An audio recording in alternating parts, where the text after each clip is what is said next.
After spending more than 50 days in captivity in Gaza while suffering from a largely untreated gunshot wound to her arm, Shem has opened up to Israeli television in an interview telling the world what it was like to be a hostage under the brutal captivity of the barbaric group called Hamas. Her bottom line, there are no innocents in Gaza. Everyone there is a terrorist. If you don't want to believe her, however, we also have a report from an IDF soldier recently returned from Gaza telling the same thing. We're going to dive into all of those details. You don't want to miss it. Stay tuned. I'm Luke Hilton. This is the Israel Guys.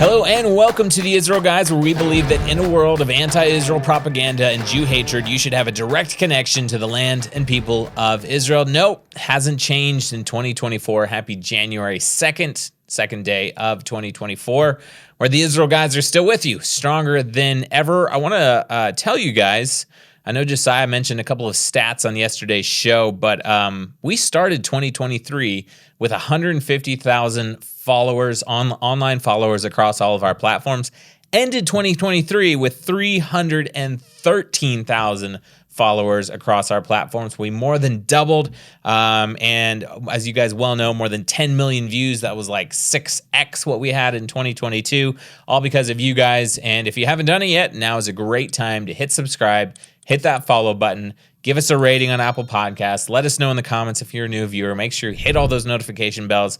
The Israel Guys are here, stronger than ever. We're going to be coming at you every single day with more content, better content, more different styles, different formats. We have so many plans for 2024, and we would love to have you guys along for the ride. According to a JNS, Jewish News Syndicate report, 4 Palestinian Arab terrorists were killed by the IDF in Samaria, close to the Arab terrorist hotbed town of Qalqilia in central Samaria last night. They opened fire on Israeli soldiers. Did not go well for them.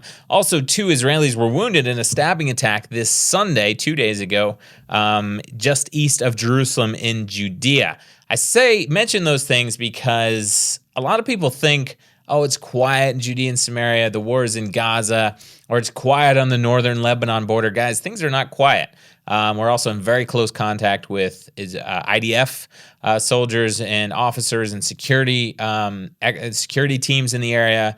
And I don't know if we can call Judea and Samaria Israel's third front, their fourth front, their fifth front, but the Lebanese border is heating up. Josiah talked about yesterday the Jordanian-Israeli border heating up.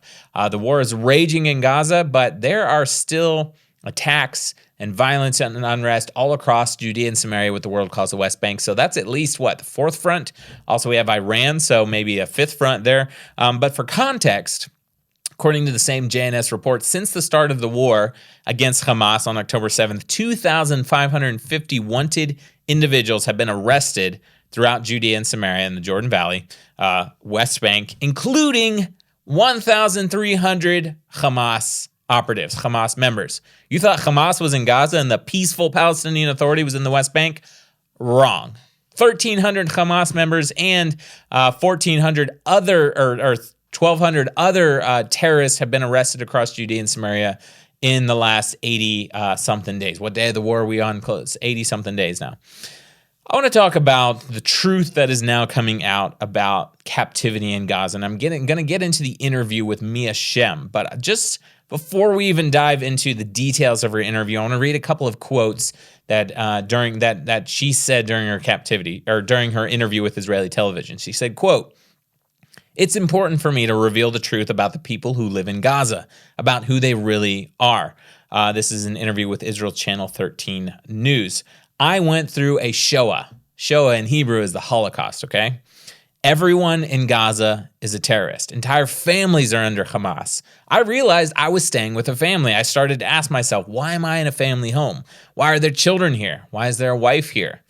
According to Shem, an Israeli girl who spent more than 50 days in captivity in Gaza, everyone there is a terrorist. Now, we're going to talk more about, we're going to go through her interview, very detailed and lengthy interview I watched the entire thing yesterday.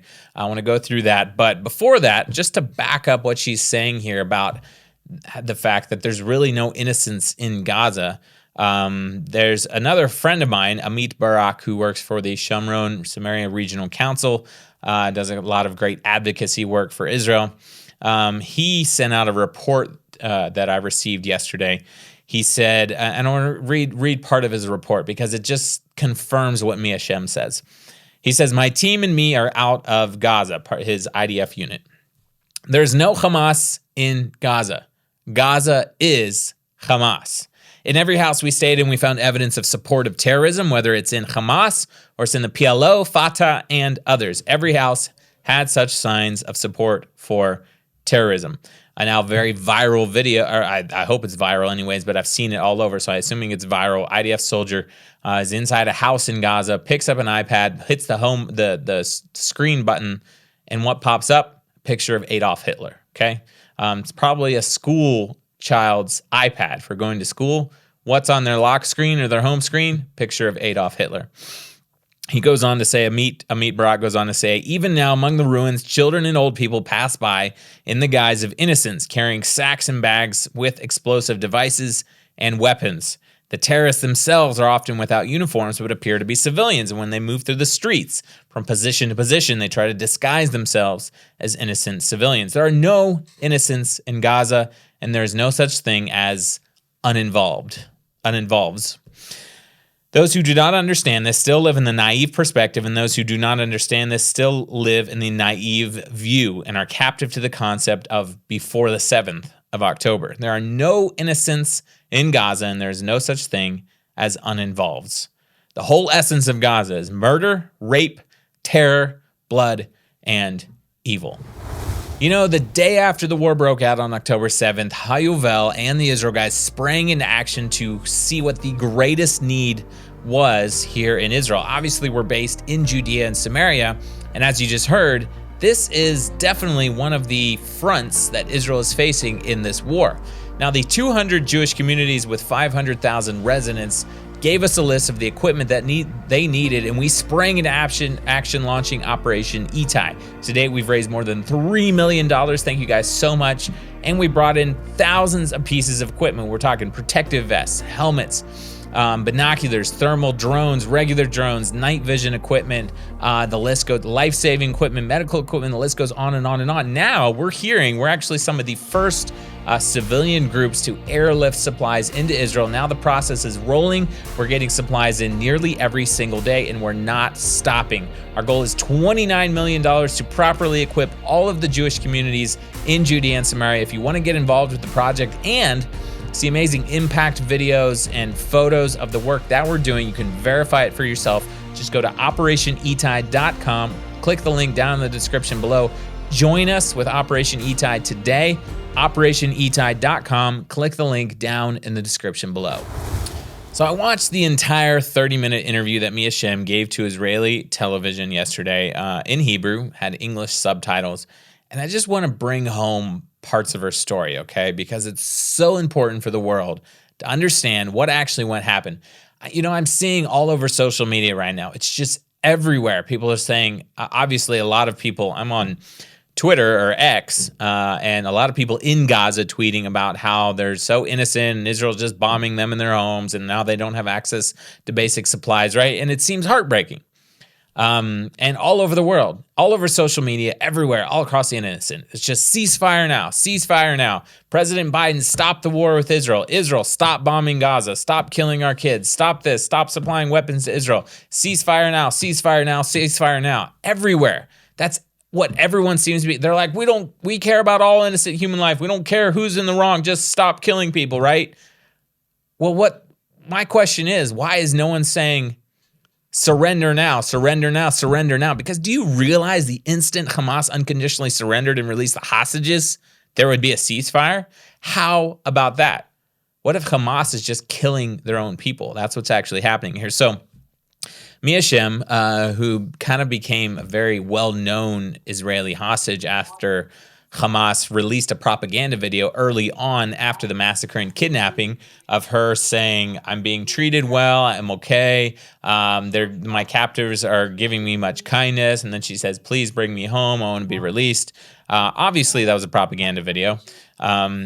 And then also when she was released, right before she got into the Red Cross van, she also said, "Everybody's been so kind in Gaza. I've been treated with kindness, plenty of food, et cetera, et cetera." And everybody was like, "Look, Hamas are such great guys. Even though they brutalized and raped and killed and tortured 1,400 people or 1,200 people, now look at what the captives are saying."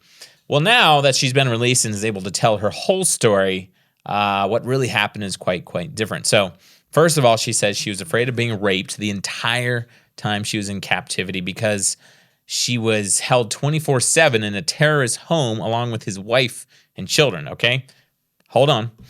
First of all, when she was captured at the Nova Music Festival, her best friend was shot and killed basically right in front of her, and then she was shot in her right arm, and her right arm went completely dead, completely useless, and then she was dragged off and captured by a Hamas terrorist and driven into Gaza, right?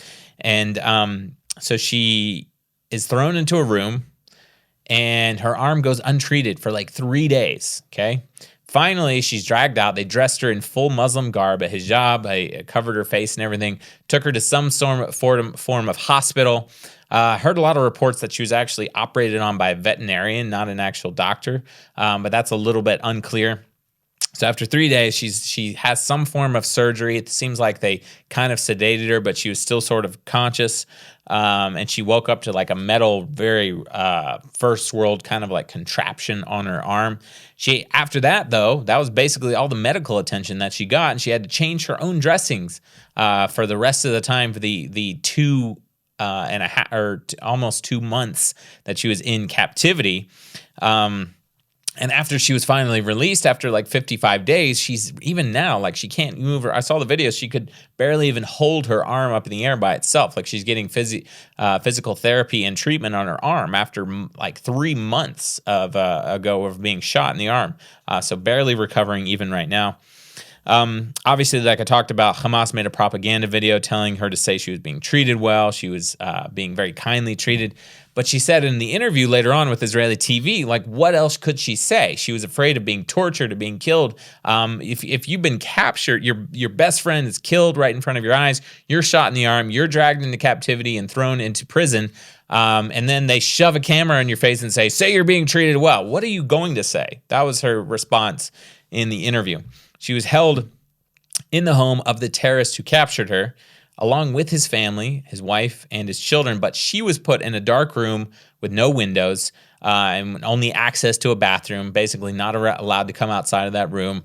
And the terrorist himself was like in the room 24/7 watching her. She said it was very uncomfortable, very traumatic, and psychologically trying for her.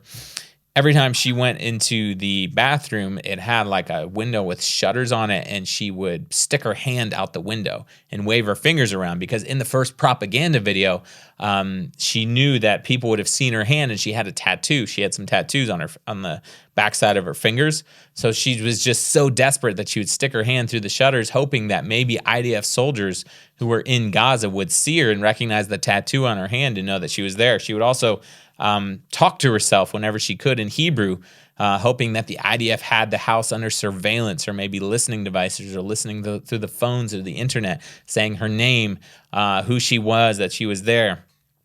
Just anything she could do to keep herself going and in the hope that she would be rescued. She was taunted psychologically by the family. The wife, she said, hated her. Sometimes the wife would bring food to the terrorist, but not to her. Just ignore her or just taunt her. The children would taunt her, bring candy, and then like offer it to her and then take it away from her and laugh at her. One time, her captor, the terrorist, took her to the living room to show her the TV, where her mom was on TV giving like at a press conference or an interview, pleading with the world to help bring her daughter home. Psychologically just torturing her, showing her mother on TV and then dragging her back to her room and throwing her in. She was held most of the time in this one house with the terrorist family, She was held in several other places, constantly hearing the shelling and the fighting and houses being struck and destroyed all around her from the IDF fighting in Gaza.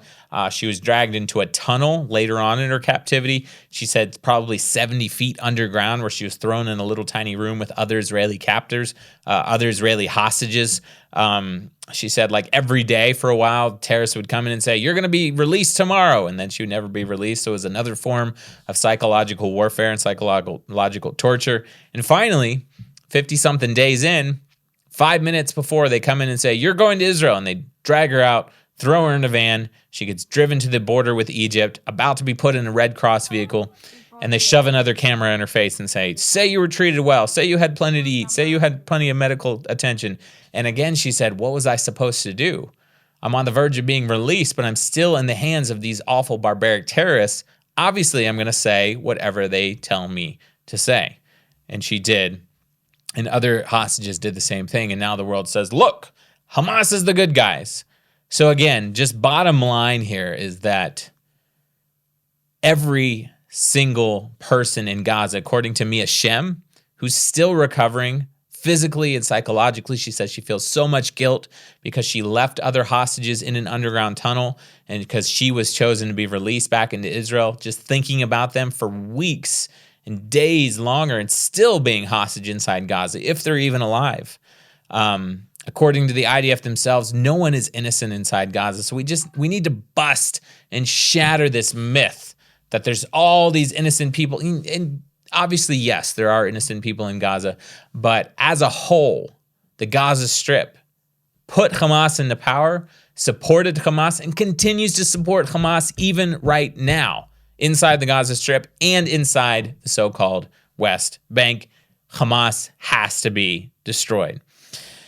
Where are we at with the war in Israel today? Shem, dozens of other hostages were freed, dozens more still in captivity, more than 80 days after the massacre and kidnapping. No one knows how many of them are still alive.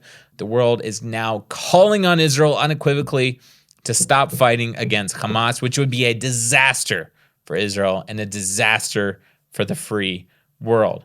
Again, why isn't anyone calling for Hamas to unconditionally surrender? Because the fighting would stop seconds after they surrender. They surrender, release the hostages, war is over.